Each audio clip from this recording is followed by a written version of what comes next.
의외로 수능은 문학에서 결정이 됩니다. 다시 한번 말씀드릴게요. 수능은 비문학이죠, 당연히. 소설도 아니고 시도 아닙니다. 근데 제가 드릴 수 있는 말씀은 뭐냐면, 이 수능에는 그 어떤 개념을 문학적으로 많이 표현이 돼요. 자, 무슨 말인가 보겠습니다.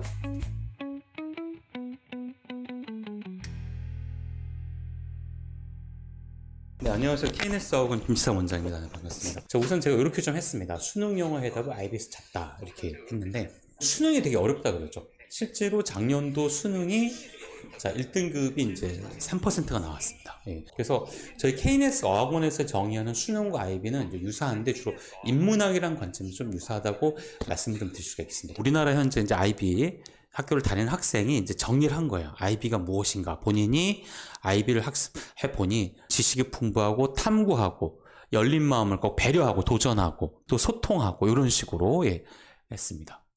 실제로 이제 IB에 대한 관심을 가지게 된 이유 중에 하나는 이제 2019년도에 서울대 오세정 총장이 이제 취임하면서 IB에 대한 언급을 한 거예요. IB로 학생을 뽑겠다. 그러면서 IB를 일부 교육청에서 도입하면 어떻겠느냐. 그리고 서울대는 이제 IB와 연계한 입학 전형을 검토하겠다. 2019년이었어요. 실제로. 그래서 어떻게 됐냐면, 제주도에 이제 고등학교가 생기고, 또 충청도 대구에서도 생기고, 교육청마다 활용하게 되고, 그리고 결국 이제 서울 교육청에서도 해서 이제 초등학교 이제 IB가 일반화된 겁니다. 그래서 IB에 대한 고민은 2019년부터 시작이 됐고, 근데 실제로 보면 그 전부터 이 대학들은 IB로 학생을 뽑고 있었어요. 특례라든가, 특히 연세대학교 언더우드 전형에 있습니다. UIC. 예. 거기서 이제 그 IB적인 문제를 가지고서 학생들이 면접을 봤어요. 면접을 볼 때 IB를 활용한 거죠. 그러니까 2019년 이전에 이미 뭐냐면 대학들은 IB를 통해서 특례라든가 해외 학생들 뽑는 걸로 활용해 본 거죠. 그러니까 뽑아보니 괜찮았던 겁니다. 그리고 해외를 나와보니까 우리나라를 제외한 아시아 국가 대다수가 IB를 이미 도입을 했어요. 특히 일본도 IB를 도입했던 케이스고, 이렇게. 그래서 이게 보니까 세계적인 추세에 이제 발맞추려고 서울대가 움직였던 부분이 있고요. 최근 2028년도 대입 개편안을 분석해 보면 어떤 분이 이제 분석한 건데 보면은 2028 대입 개편안을 강조하는 종합적 사고력, 탐구 영역, 공동체 역량이 IB적 교육과정 핵심과 굉장히 일치되는 부분이 있다. 그래서 서울대가 이제 평가하는 구조와 맞닿아 있다고 얘기할 수가 있는 거죠. 그래서 IB가 어떻게 보면 굉장히 국내 입시 굉장히 이미 깊게 들어가 있다라고 말씀을 드릴 수가 있겠습니다. 그래서 저희 KNS 어학원에서 이제 초등부터 2017년에 이제 저희가 IB를 도입을 해서 IB 잉글리시를 저희가 계속해서 하고 있어요. 그래서 인문학과 연관돼서 지금 진행하고 있습니다. 그래서 IB다라고 하는 건 이제 여러 과목을 이제 공부하는데 여기 과학, 언어문학, 그 다음에 개인과 사회, 수학 이런 여러 가지를 학습하는데요. 이게 여러 개 융합 학습이라고 보시면 되는 거죠. 그래서 이런 부분이 이제 그 특목고에서는 이미 활용을 하고 있어요. 외대부 같은 경우 보면 철학이 들어가 있고요. 그 다음에 작년, 재작년 계속해서 다루는 게 유대인 소설. 그러니까 그 홀로코스트 관련된. 아까 IB의 어떤 그 핵심 가치 중에 하나가 남에 대한 배려, 평화 이런 부분인데 이렇게 되어 있습니다. 그리고 윈스턴 처칠의 어떤 연설문이라든가 환경 문제에 대한 거. 그 다음에 작년도에 이제 대표적인 게 뭐냐면 J.K. 롤링의 그 하버드대학 연설문이었어요.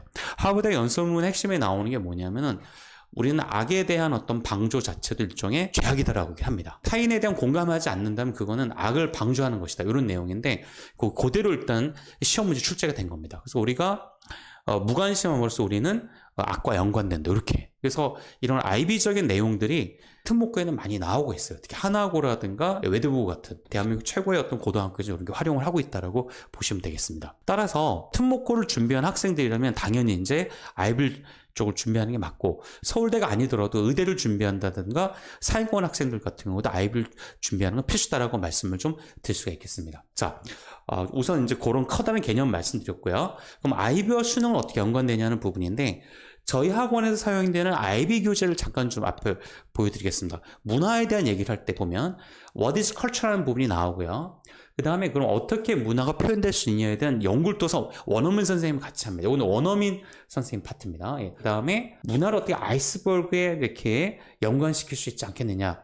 보이는 파트와 보이지 않는 파트, visible, invisible 이런 식으로 해서 문화를 심층적 접근하는 파트가 있고, 또 멀티컬처럴리즘 무엇인가 이렇게 해서 정의부터 해서 표현이라든 그걸 어떻게 다각적 확장하는 데까지 사고력을 갖다 학생들과 읽고 또 토론하고 쓰는 과정이 저희 케네스 학원 IB입니다. 수능을 잠깐 좀 들어가 볼게요. 2026년도 모의 평가입니다. 여기서 보면 내 인조에 대한 거거든요. 걱정을 많이 하는데 걱정을 갖다 어떻게 하면 되겠느냐, 걱정을 심하게 하면 안 좋다, 뭐 이런 얘기였는데, IB 교재에 있는 내용하고 또 보게 되면 전통에 대한 부분이 있거든요. 구조가 보면 수능도 시작점과 문제점 결론을 내리는데 IB도 보게 되면 시작점 문제점 결론을 내려요.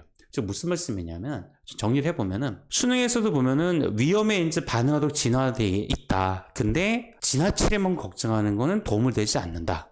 그래서 일단 뭐냐면 걱정의 한계라고 기능을 재평가하죠. 이런 식으로 일단 글이 진행해도 수능에. 예. 수능은 한 지문의 논리가 이렇게 됩니다. 근데 IB도 보게 되면 IB 전통 같은 경우에 보면은 전통은 무덤 문화에 있는데 다양한 형태로 나타나는 보편 현상이라고 볼 수 있다. 근데 이제 여기 보면은 부적절하거나 유의할 수 있는 것도 전통인 것이다. 그러면서 그 현대적 의미를 재정해야 된다는 어떤 문제점으로부터 하나의 대안을 좀 얘기하고 있습니다. 그래서 이 구조가 같아요. 예, 수능하고. 그 다음에 이제 뭐냐면 이거는 어떤 인간의 어떤 위험이란 무엇이냐, 여기 전통이란 무엇이냐, 즉 인간과 사회의 문제, 인간의 영향을 줄 수 있는 그런 인문학적인 주제였습니다. 하나 더 보겠습니다.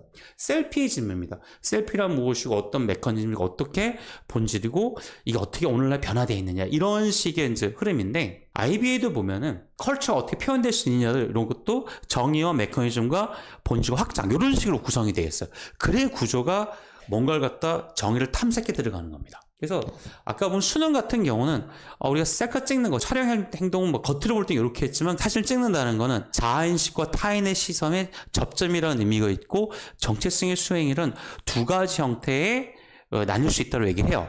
근데 IBS도 보면은 문화라는 거는 뭐 복장, 노래, 상징 등으로 표현될 수 있지만 그 밑에는 문화라는 공동적 가치관과 사회적 규범이 될 수도 있다는 식으로 텍스트 구성이 표충과 심충으로 나뉘어집니다. 이렇게. 그러니까 이게 IB 책에서 전개되는 논리와 수능이 같은 거예요. 다른 게 아닙니다. 그다음 문학적인 걸 좀 말씀드리도록 하겠습니다. 제가 갑자기 문학 얘기하면 야 수능이 소설이니 이렇게 말씀하시는 분들도 계시지만 의외로 수능은 문학에서 결정이 됩니다. 다시 한번 말씀드릴게요. 수능은 비문학이죠, 당연히. 뭐 소설도 아니고 시도 아닙니다.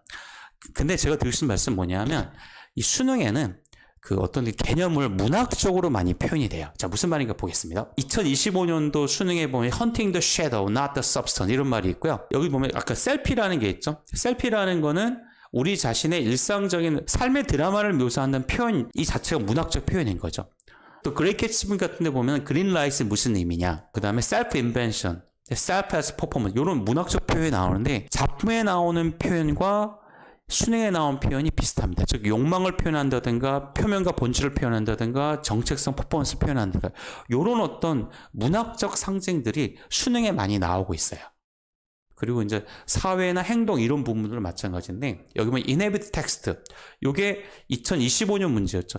텍스트에 산다란 표현 이게 되게 좀 이것 때문에 힘들었던 거죠. 여기 보면은 문학에도 보면 old money, new money 이런 식으로 계급 구조의 얘기였던 거죠. 이런 어떤 많은 상징, 문학에 나온 상징도 수능에 그대로 출제가 되고 있습니다. 그래서 수능이라는 거하고 이제 IB라는 게 크게 다른 게 아니고 IB 비문학 같은 경우를 보게 되면 수능하고 논리 구조가 되게 같고 그 다음에 우리가 이제 IB 할 때 보통 저희들 문학 작품을 많이 다루면서 사회와 역사에 대해서 많이 배우는데 문학에 나오는 그런 표현들 자체가 수능에도 많이 나오고 있습니다. 그래서 수능이다라고 하는 거는 어떻게 보면 굉장히 어떤 그 인문학적인 내용이 나와요. 인간과 사회의 문제, 인간의 심리의 문제, 인간 역사의 문제 이런 게 많이 출제가 되고 있거든요. 근데 이제 IB를 보게 되면은 IB의 어떤 그 글의 구성도 수능과 되게 비슷하고 조금 전에 보시다시피 수능이 어려웠던 이유는 사실 어떤 상징이라는 이런 문학적 장치가 들어가 있는데 그런 문학적 장치를 해석할 수 있는 힘이 문학 작품 속에 있습니다. 그래서 저희가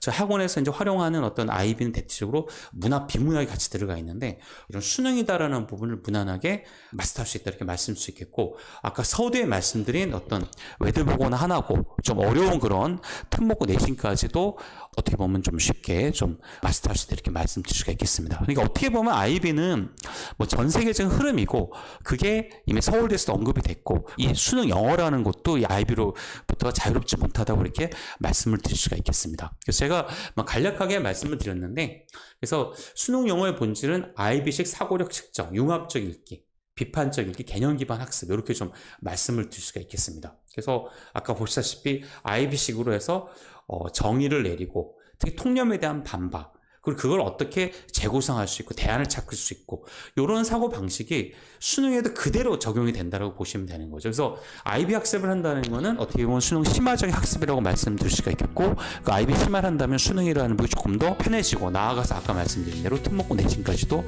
대비할 수 있다 이렇게 좀 말씀드릴 수가 있겠습니다.